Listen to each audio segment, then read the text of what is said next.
اس اکیلے حضرت حذیمہ انصاری کی وجہ سے قرآن پاک میں یہ آیت ڈال دی گئی۔ انکار حدیث کرنے والے آج انکار کرتے ہیں کہ جناب یہ مولویوں نے عذاب قبر کا قصہ گڑھا، معاذ اللہ۔ جو بندہ حدیث کا منکر ہوتا ہے، میں نے آپ کے سامنے متعدد مرتبہ یہ بات رکھی ہے کہ جس قسم کی حدیث کا انکار کیا جاتا ہے، اللہ نے بھی اس قسم کی آیت مبارکہ قرآن پاک میں رکھی ہوتی ہے۔ منکرین حدیث آدم کی عمر کا انکار کرتے ہیں، یہ جی 1000 سال کا بندہ کون سا ہوتا ہے، یہ جی حدیث ہماری عقل میں نہیں۔ تو اللہ نے 950 برس نوح کی عمر قرآن پاک میں ہی بیان کر دی، اصحاب کہف کا قصہ 300 برس کا قرآن پاک میں ہی بیان کر دیا۔ جس حدیث کا انکار ہو رہا ہوتا ہے اس سے ملتی جلتی آیت بھی قرآن پاک میں موجود ہوتی ہے۔ انکار حدیث کرنے والوں نے یہ شوشہ چھوڑا عصر حاضر میں، یہ فتنہ بڑی تیزی سے بڑھا کہ جی عذاب قبر کوئی نہیں ہونا، یہ مولویوں نے ڈرانے کے لیے، لوگوں کو بہکانے کے لیے، لوگوں کو قبر کے عذاب سے خوف زدہ کرنے کے لیے۔ کیسا فلسفہ ہے؟ کیا قبر کے عذاب کے انکار کر دینے والا جہنم کے عذاب سے بچ جائے گا؟ کیا قبر کے عذاب سے انکار کرنے والا کیا آخرت کے عذابوں سے بچ جائے گا؟ وہ عذاب اس سے بھی زیادہ شدید ہیں۔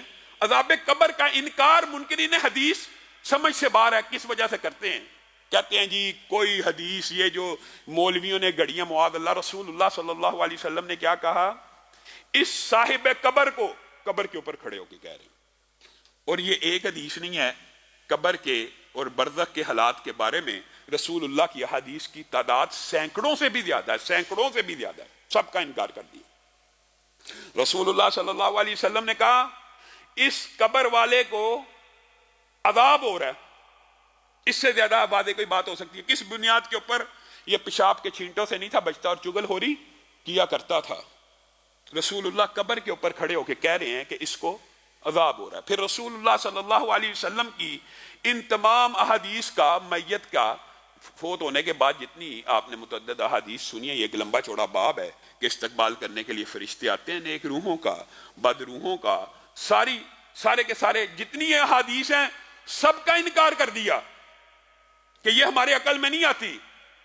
اب آئیے اگر ان کا فلسفہ مان لیا جائے، اول ہمارے نزدیک تو حدیث کی حجیت بھی ایسی ہے، حدیث بھی صحیح سند کے ساتھ ہو تو جس طرح قرآن پاک کی آیات صحابہ نے اسی طرح حدیث بیان کر کے قرآن پاک میں رکھی ہیں، اسی طرح حدیث بھی صحیح سند کے ساتھ ہوں تو ان کے اندر کوئی بھی وحی کی دو ہی قسمیں ہیں، ایک قرآن ہے، ایک رسول اللہ کا فرمان ہے۔ وما ينطق عن الهوى ان هو الا وحی یوحی، اللہ کے رسول جو کچھ بھی بولتے ہیں اللہ کے حکم سے بولتے ہیں، وحی کے تابع ہو کے بولتے ہیں۔ اب آئیے آپ نے منکرین حدیث سے جو عذاب قبر کے یا عالم برزخ کے منکر ہیں، عالم برزخ کے حوالے سے بھی آپ کے سامنے چند گزارشات کو رکھوں گا اگر وقت ملا۔ عذاب قبر کے منکروں سے آپ نے یہ پوچھنا ہے کہ قرآن پاک کی ایک آیت ہے، جس قسم کی حدیث ہوتی ہے اس قسم کی آیت بھی قرآن ہی کے اندر موجود ہوتی ہے۔ النار یعرضون علیہا غدوا وعشیا۔ آپ کو پتا ہے قرآن پاک میں پہلے فرعون اور آل فرعون کے سارے لشکر کا اللہ نے واقعہ بیان کیا اور ان کو کیا کہا؟ سمندر میں ڈوب گئے۔ فما بکت علیہم السماء والارض وما كانوا منذرین۔ زمین بھی نہ روئی، آسمان بھی نہ رویا، یہ لاکھوں مر گئے، کوئی نہ رویا۔ اب یہاں سے آگے اللہ تعالیٰ نے ایک مقدمہ رکھا، النار یعرضون علیہا غدوا وعشیا۔ آگ فرعونیوں کو اور آل فرعون کو صبح اور شام پیش کی جاتی ہے۔ کہاں پیش کی جاتی ہے بتائیے؟ کسی بھی منکرین حدیث سے آپ نے یہ سوال پوچھنا ہے، کوئی بھی منکر حدیث ہو جو عذاب قبر کا منکر ہے، آپ کہیں اس آیت کا ترجمہ تو جہاں مرضی سے کر لا، جس مرضی عالم کا لے آ۔ النار یعرضون علیہا غدوا وعشیا، آگ ان کے اوپر پیش کی جاتی ہے صبح اور شام۔ صبح اور شام وہ آگ کا ذائقہ چکھتے ہیں، صبح اور شام ان پہ آگ پیش کی جاتی ہے۔ وَيَوْمَ تَقُومُ السَّاعَةُ، یہاں پہ منکرین حدیث آپ کو یہ کہیں گے کہ صبح اور شام پیش کی جائے گی قیامت کے دن۔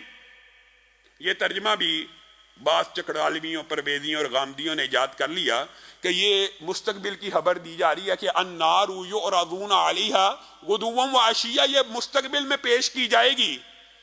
جبکہ اسی آیت کے اندر اللہ تعالیٰ موجودہ بات کو بیان کرنے کے بعد کیا کہہ رہے ہیں وَيَوْمَ تَقُومُ السَّاعَةُ، اور پھر جس دن قیامت قائم ہو جائے گی ادخلوا آل فرعون اشد العذاب، اس دن فرعون اور اس کے لشکر کو اس سے زیادہ عذاب دیا جائے گا۔ بات ختم، بات واضح ہے، بات کھلی ہے، قیامت کے دن اس سے زیادہ عذاب ملنا ہے۔ آج تو صرف صبح اور شام آگ پیش کی جاتی ہے، کہاں ہیں وہ؟ فرعون اور آل فرعون یا قبروں میں ہیں یا عالم برزخ میں ہیں۔ جو عذاب قبر کا منکر ہے، جو انکار حدیث کا شکار ہے، وہ انکار قرآن میں بھی مبتلا ہے۔ بل احیاء، اللہ تعالیٰ نے کئی جگہ پہ قرآن پاک میں کہا ہے نا کہ وہ زندہ ہیں، پھر کبھی کہا عند ربہم یرزقون، اپنے رب کے پاس کھانا کھا رہے ہیں۔ یہ کل قیامت کے دن کا ذکر ہو رہا ہے کہ حال کا ذکر ہو رہا ہے؟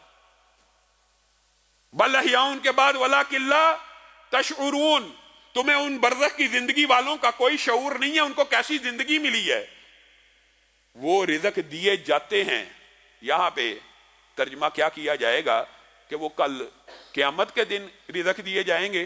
اگر قیامت کے دن ہی رزق دیے جانا ہے تو وہ تو ہر جنتی کے لیے ہے، یہ شہید کے لیے اسپیشل کیوں کہا گیا؟ رزق تو ہر جنتی کو ملنا ہے۔ اگر یہ آیت کا ترجمہ انکار حدیث کی طرح کیا جائے، رزق تو عند ربہم یرزقون کا ترجمہ اگر یہ کیا جائے کہ مستقبل میں ملنا، وہ تو ہر جنتی کو ملنا ہے۔ پھر شہداء کی اسپیسیفیکیشن اور یہ جو فضیلت ہے یہ کیوں بیان کی جا رہی ہے؟ یہ بیان کی جا رہی ہے کہ جو تم ان کو مردہ سمجھ رہے ہو، نہ مردہ سمجھو نہ مردہ گمان کرو، وجہ یہ ہے ان کو عذاب قبر نہیں، ان کو عالم برزخ میں اللہ تعالیٰ رزق بھی دے رہا ہے۔ اور صحیح حدیث کے الفاظ ہیں کہ پرندوں کے قالب میں عرش کے نیچے قندیلوں کے اندر سبز پرندے ہیں، سبز قندیلیں ہیں، ان کے اندر شہداء کو رکھا ہوا ہے، ان کی روحوں کو رکھا ہوا ہے۔ اور پھر یہ بات بھی یاد رکھیے، عالم برزخ کا ہم اقرار کرتے ہیں، عذاب قبر کا بھی ہم اقرار کرتے ہیں، لیکن ہمارا صوفیوں کے ساتھ ایک اختلاف موجود ہے۔ وہ کیا ہے؟ ہم عالم برزخ میں صرف اس بات کے قائل ہیں جو رسول اللہ صلی اللہ علیہ وسلم نے بیان کر دی۔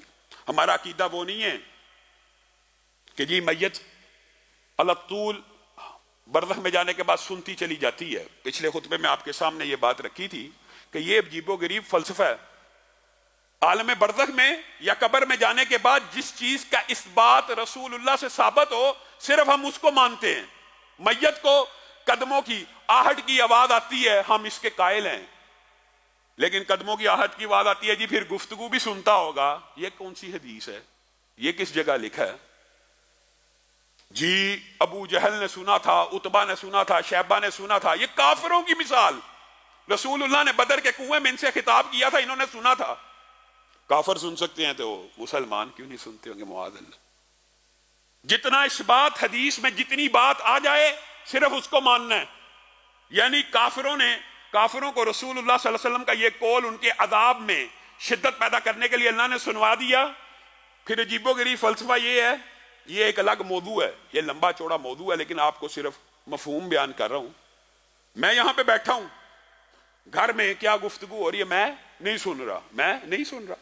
آپ سب بیٹھے ہوئے ہیں، آپ کے گھر میں جو گفتگو ہو رہی ہے آپ سن رہے ہیں؟ آپ زندہ ہیں۔ آپ زندہ ہونے کے بعد تو اپنے گھر کی گفتگو نہیں سن رہے، لیکن جیسے ہی مر جائیں گے پھر پوری دھرتی کے اوپر، پوری دنیا کے اوپر جو کوئی بات کہے گا آپ سن رہے ہوں گے۔ معاذ اللہ۔ یہ ہمارا صوفیوں سے بھی اختلاف ہے۔ وہ پھر پیر صاحب قبر میں جانے کے بعد 1000 کلومیٹر دور کی بھی زندگی میں تو نہیں سنتا، لیکن مرنے کے بعد پھر ہر جگہ سے سن رہا ہے، پھر ہر جگہ سے براہ راست ٹرانسمیشن ہے۔ اور میرے بھائیو، عالم برزخ کے جو احوال ہیں، نہ برزخ میں جانے والا دنیا میں واپس آتا ہے، نہ دنیا والا عالم برزخ میں پہنچ سکتا ہے، الا جو معجزہ نبیوں کو عطا ہو، جو رسول اللہ صلی اللہ علیہ وسلم کو معراج کی رات میں ملا۔ سب آپ جانتے ہیں رسول اللہ صلی اللہ علیہ وسلم نے ان حدوں کو، ان لیمٹس کو اللہ نے معجزے کے طور پہ کراس کروا دیا، اور رسول اللہ نے عالم برزخ میں، اور حقیقت میں رسول اللہ خود اپنے بدن اور روح کے ساتھ گئے، لیکن سابقہ انبیاء جو دنیا سے چلے گئے تھے وہ عالم برزخ میں تھے۔ ان کی ملاقات کہاں پہ ہوئی تھی؟ آسمانوں پہ ہوئی تھی۔ یہ معجزے کا باب ہے. اسی طرح آسمان سے نبیوں کو رسول اللہ کے پیچھے نماز پڑھنے کے لیے اتارا گیا، اور پھر جب آپ عذاب قبر کی مختلف باتیں ان کے سامنے رکھتے ہیں کہ سورہ ملک کتنی احادیث، سینکڑوں حدیث ہے عذاب قبر سے بچاتی ہے، قرآن قبر کے عذاب میں، اور اللہ تعالیٰ کے رسول فتنہ قبر سے اور عذاب قبر سے پناہ لینے کی آپ کو اور امت کو تلقین کر رہے ہیں. اس کا انکار کرنا سراسر گمراہی ہے. ایک حدیث کا انکار کر دینا بھی عمدن جان بوجھ کر بنیادی طور کے اوپر یہ انکار دین ہے.